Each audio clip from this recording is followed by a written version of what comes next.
Bon alors Christian, pour ce coffret du mois de septembre, tu as choisi de nous faire déguster la bière de miel. Effectivement, de chez Moinette.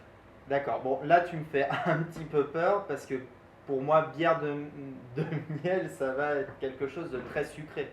Mais justement, les véritables bières de miel remontent donc à très longtemps en arrière où le miel, les levures ont toujours eu besoin de sucre pour faire de l'alcool. Et le miel a toujours existé. Du temps des Gaulois et même avant, le miel on pouvait le ramasser, l'inclure dans la bière, et ce qui avait un avantage, c'est justement amener du sucre, le miel est un antiseptique, et amener quand même un petit goût de miel quand il est dosé correctement, mais sans amener son sucre, puisque les levures, si on met une quantité raisonnable de miel, les levures vont consommer le sucre, donc ça ne sera pas du tout une bière sucrée. D'accord. Voilà. Sachant qu'en plus après, sur des bières modernes comme maintenant, il y a un peu de houblon rajouté, donc il y aura forcément un brin d'amertume derrière. D'accord, donc ça c'est ce qu'on appelle une cervoise. Exactement. Donc j'ai pris cette bière de chez Moinette, c'est une bière bio. C'est une bière bio. Donc les céréales sont bio, le miel est bio. Voilà. Voilà. Oh là là, Elle est pas fougueuse. mal. Ouais, elle est fougueuse. Bon, donc tu vois, il faudra la servir avec pas mal de mousse. D'accord. Bon, la mousse, la bière est, comment dire, la bière travaille. Il y a des moments dans l'année où la bière travaille. Voilà. Voilà comment devrait se servir correctement cette bière. Ok. Bon bah belle couleur orangée. Exactement.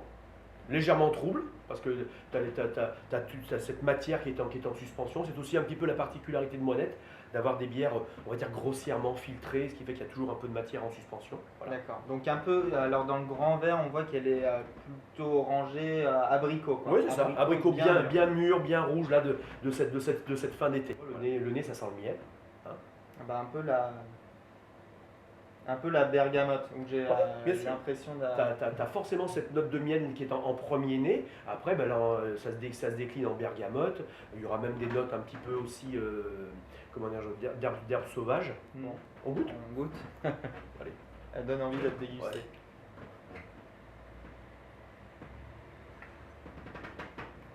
On sent très très peu le miel, Non, c'est ça. honnêtement. Hum. Alors ça me porte une petite douceur Hum. sur la langue. Parce que Mais, le houblon n'a pas été ajouté en quantité suffisante pour que l'amertume soit présente. Donc on n'est pas sur une bière sucrée, mais on est sur une bière ronde, une bière délicate. et puis assez, alors je saurais pas te dire, mais pas médical, mais on sent les herbes. Les herbes, oui, c'est ça. Ça va sentir un petit peu le serpolet, ça sent un petit peu le thym.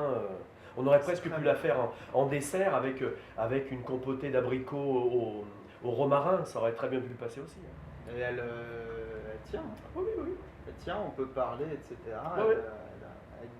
Elle laisse une impression très agréable. De toute façon, un gage de qualité, c'est la longueur en bouche, c'est certain. C'est-à-dire que si tu bois quelque chose et que ça s'estompe tout de suite, soit tu as choisi une bière qui ne te convenait pas, soit tu es sur une bière justement plutôt consensuelle, qui finalement va plus être facile à boire qu'intéressante à boire.